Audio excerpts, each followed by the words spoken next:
Hey, good morning, everybody. Here live today, talking a little bit about the investment opportunity with Dope Coffee Company. I have as my guest Michelle Timish, who's the founder of crowdfundmainstreet.com. She's a securities lawyer, and happy to have you on here with me this morning. Thank you, Mike. Pleasure to be here. Hey, I thought today maybe we should talk about where Dope Coffee is today, where it's going, and why you think an investment in Dope Coffee is a good thing for both the company and the investors. But before you answer that question, I do want to remind the viewers and you that we can't talk specifically about the terms of an investment crowdfunding offering at the same time that we're talking about the company itself.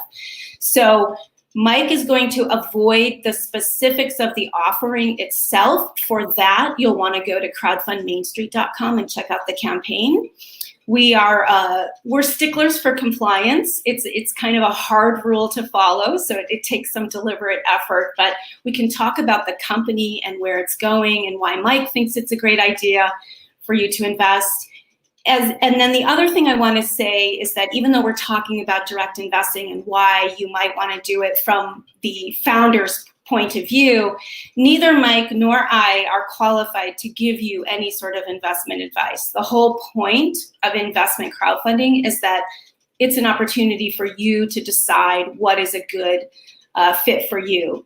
Remember that we get the economy that we invest in, we get the world that we invest in. So if small businesses are the backbone of our economy, and they are, we as the American people have the right to decide which companies we want, what kinds of companies we want to fund in our communities. And that's really what we're focusing on today. So I'll repeat the question because I know I said a lot in between, but I'm hoping today that we can get you going a little bit and talking about Dope Coffee, where it is, where it's going, and why you think it's so important that people consider making an investment. Absolutely. So thank you for that.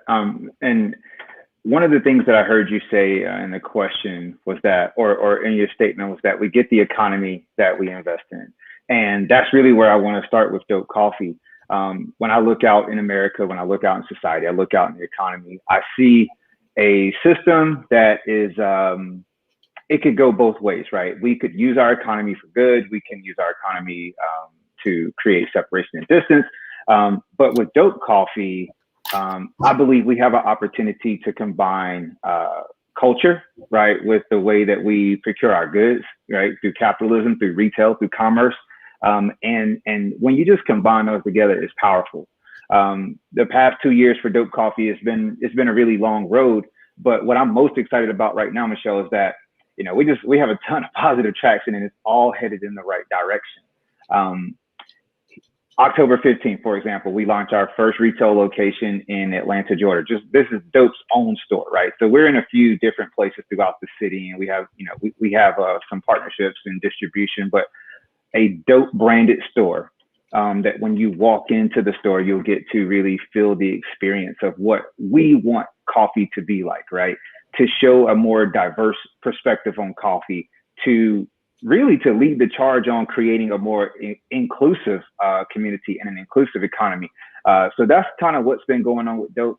The team is hard at work right now. So, myself as a founder, my wife, Michelle, as a co-founder, and then also my cousin, Stace, we've been just going super fast, right? So the last 90 days, we've been raising investment capital through Crowdfund Main Street. When we were able to hit our first milestone, that accelerated our progress significantly, because we raised capital in 2020, and raising that capital in 2020 was very good to get the idea started. But once you kind of invest a lot of your startup funds into like the equipment and the manufacturing and the packaging, a lot of that was gone. And so to come back to this crowdfund, this is all about growth, right? This is about how do we take the idea that we have and then just make it a lot better. So that's really what's been going on with Dope. I'm under a NDA right now for a distribution license that Dope Coffee will be signing here very shortly. And that's one of the key things that I'm excited about. For Dope as a small brand, as a consumer packaged goods brand, it can be hard to spread awareness, right? But we're going to enter into this agreement where, by Q3 of 2022, we'll be nationwide at the premium retailers, right? And so I can't go into a lot more detail because I'm actively finalizing that contract and going through negotiations right now. But you can kind of see this is where Dope Coffee is headed. We did a lot of brand discovery in year one, really trying to figure out who we are and what we want to do. But now it's time to make the nuts and bolts of the company work for us. And so we can turn into a company with, high revenues, a company with great profitability, and then ultimately a company that's just making a huge impact on the community. And what really is Dope's, what are you most passionate about in terms of how you want to impact the community? What can investors expect to see from Dope Coffee in terms of impact? Yeah, I mean, I think the impact is pretty straightforward. So if you read my DMs every day, or if you look in my inbox, I got a message from a lady yesterday. She said, just pretend like I'm your grandma, standing behind you, clapping, because I see what you're doing for the culture. I mean, our mission statement is to elevate and uplift our culture through coffee and hip hop. So the impact looks like this. We support initiatives that uplift us. One of the things that I was really excited that we did, as a very young company, is that we ran our own little pitch competition last year. We were able to give away a few dollars to local businesses because we understood that from the position that we're coming from, access to capital is huge, right? And so I understand, from the perspective, Dope Coffee's raising capital, but we also talk about capital a lot as a brand. In fact, one of our premier roasts, the spinach roast, the label on it is a dollar bill, right? With this huge, big red brand on it that says corrupt. And it's something to think about. And it goes back to that phrase that you said, we get the economy that we invest in. And for so long now in the American economy, we were more interested in profits, right, over the impact. I like to just take it back a few years before I even started Solar Cafe, and the reason why I'm in coffee to begin with. So we were running 2 brick and mortar mini drive-throughs in Eastern North Carolina, and they became hubs of the community. People would gather at the coffee shops for whatever the situation was. And for us, I realized the power, right, of coffee to bring people together. And so if I can create this audience, right, around coffee, then it's very easy for me to address a lot of the social and societal ills that we're dealing with. So for me, coffee is a commodity, right? And I think a lot of coffee brands, maybe, I won't say they're disingenuous, but they focus so much on the commodity aspect.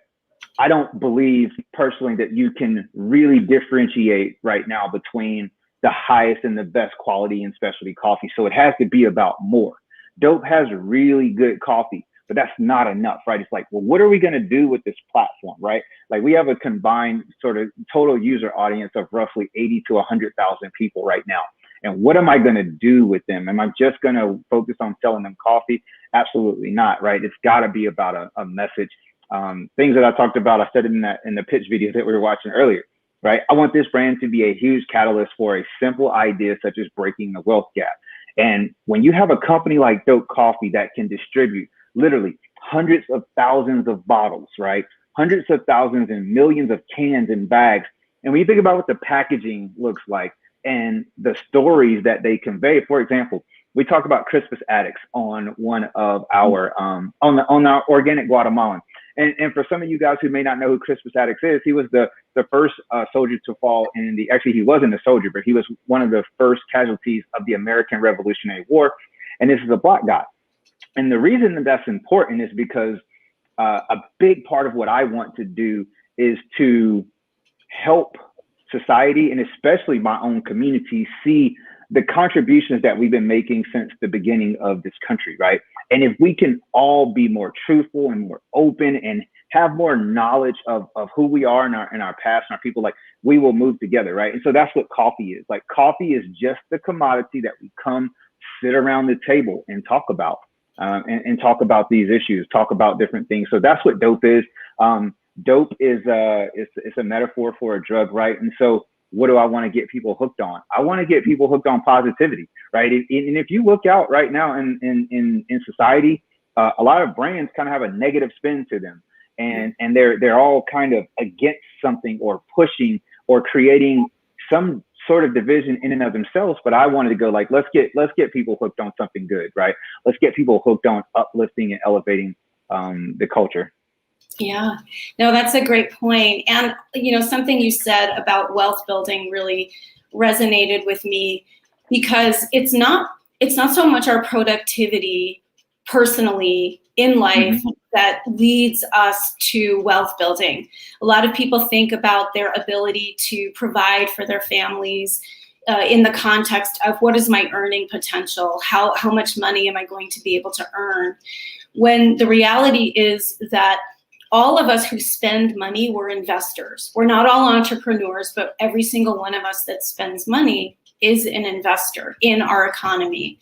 And when we look at taking even very small amounts of money and starting to direct where it goes and how it's invested, that's a wealth building tool that will far exceed, like, you can look this up on Google. Your productivity is nothing compared to what you can achieve by starting to invest your money.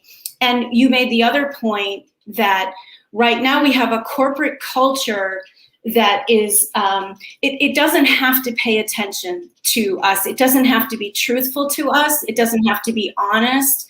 We can get Comcast, talking out of both sides of its mouth, bankrolling anti-abortion legislation. We can get AT&T abandoning its pledge to stop, contributing to the 147 Republicans that, after January 6th, and then backtracking on all of that. So what we have created in this country is a culture of non-accountability. You can say one thing and do another because you have the power to do that when you are a multi-billion-dollar mega corporation. And I think what you're saying is that by bringing the focus back down to small businesses at the community level, we can start demanding a different kind of accountability and citizenship from our companies, so that we can build our communities from the ground up.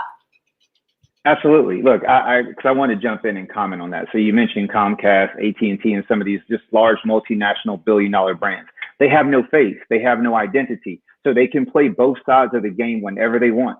And it's rather unfortunate because from my vantage point as a Black American, I constantly see us using our energy to protest against companies. And I'm like, hey, that's great. But let's stop protesting against them. Let's just redirect where our dollars go, right? And so one of the things I wanted to backtrack on was, you talked about wealth building and how and where we put our dollars. I absolutely, I came to realize the same thing. So this was 2016, right before I opened my first coffee shop, right? I was a Marine officer at the time. I was making pretty good money, but I was like, I can't work 10 jobs. There's no way to get further ahead. So I took a little bit of money that I had and I invested into my own business, right? And this is the result, right?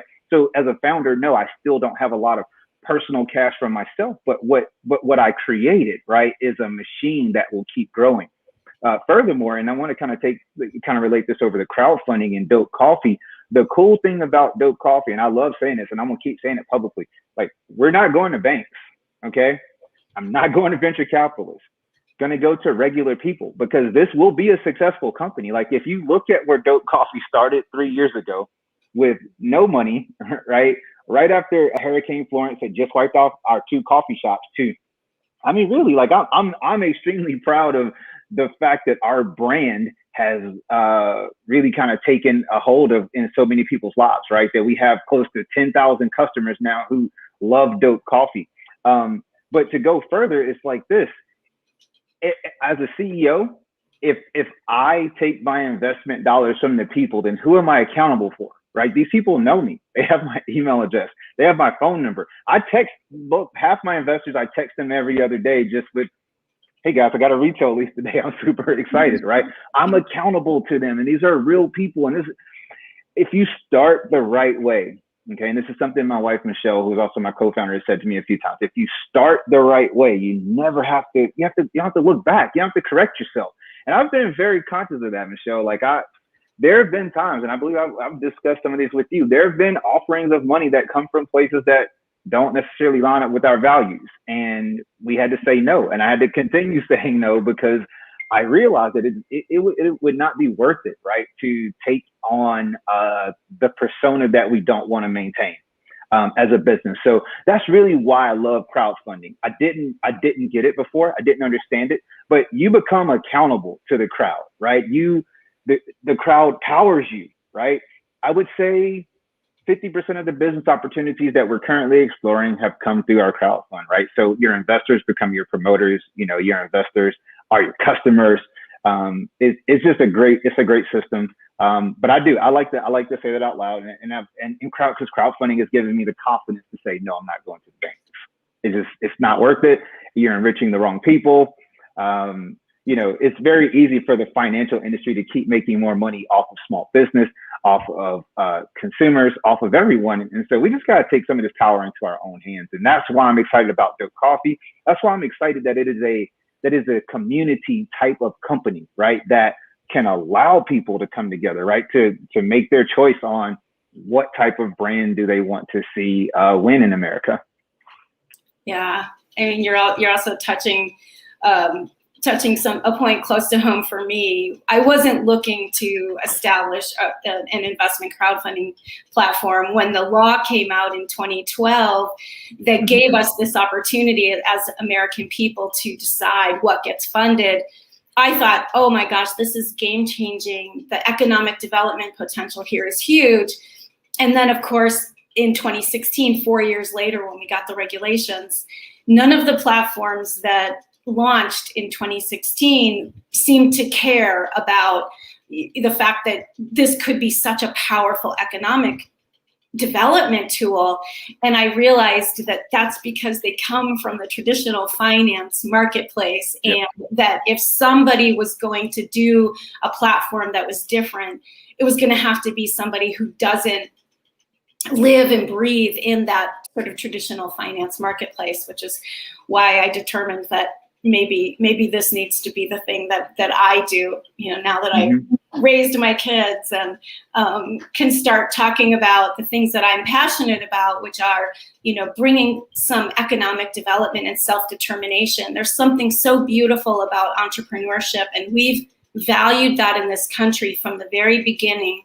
We have gotten ourselves out of every single economic downturn we've ever experienced through small business. The problem is that over the last several decades, we have stopped investing in small businesses like yours. Instead, we are putting our money into the machine, the Wall Street machine. When you make a direct investment in a company, you are impacting that company's bottom line directly. You are powerfully, even small investments, powerfully tip the scales in those specific individual companies. When you buy stock, in say Apple, all you're doing is replacing the person who owned that stock before you. You are not contributing to the running of that company. You're not contributing to the innovation. You're just perpetuating the system, and the system is rigged against the little guy. Yeah. So for example, in our previous crowdfund, I had a friend, actually it was, so my sister, she was able, am I able to tell them how much my sister invested in the previous raise, or is that kind of? Yeah, you can do that.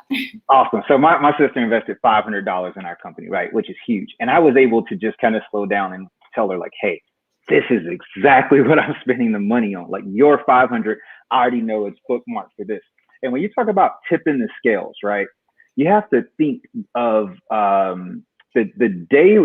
So a lot of people may not understand entrepreneurship and what it really means to maintain a business at daily cash flow, right? Quarterly earnings, and how simply $1,000 today changes the calculus, right? If I put an extra $1,000 in the bank, right, that I can spend, right, as operating capital for my company, it's very difficult to explain what you get back, because especially as a small business early on as a startup, like a dollar for dollar, investing a dollar in me versus investing a dollar in Apple, the return, right? And I'm not talking about the financial return, but the impact on dope as a brand, it's significant because we can do things and utilize that money in a significantly more efficient way, right? It's not going to corporate payouts and executive bonuses, right? Like you said, you're not simply buying the right to make a few cents back on your dollar, right? Because that's what investing in stocks is like, right? Anytime you're investing in the stock market,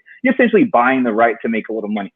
You invest in a crowdfund, the CEO like myself is actually going to call you and ask you for advice on how to run the company. And so I just believe it's a great way for folks who are sitting on the outside who may so my sister also runs her own brand, right? And she doesn't necessarily want to raise capital for it right now, and she doesn't know, but she wanted to just experience it, right? And so I that's why I love crowdfunding. I think crowdfunding is a great overall way to level the playing field, right? For so long, so many people have, and I know that every community needs to invest, but for communities of color, impoverished communities, especially, like I really want to nail this point home that we have been historically excluded from investing so long that we don't understand the power of it, right? I'm like, listen, $200 of your own disposable cash invested is better than 10 hours of your time invested because you no longer have to be there to watch it grow,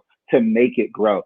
And this is the simple time value of money. I'm a finance major, so I tend to think about all of these things. Like if you give me $1 a day, what can I do with it over 7 years, right? Before I have to give it back to you, or however that works out. And this is where we are, right? As a community, our dollars are more than for spending, right? A dollar invested is a seed, essentially. It's a seed, and you have to wait and watch and see what it grows. You can't really predict, right, how a plant's going to grow, but you can make the soil fertile, right? You can create the best possible opportunity. And that's really what my goal is as a CEO. So I just want to, I don't know, I'm excited about crowdfunding. It has been a win for us as a company.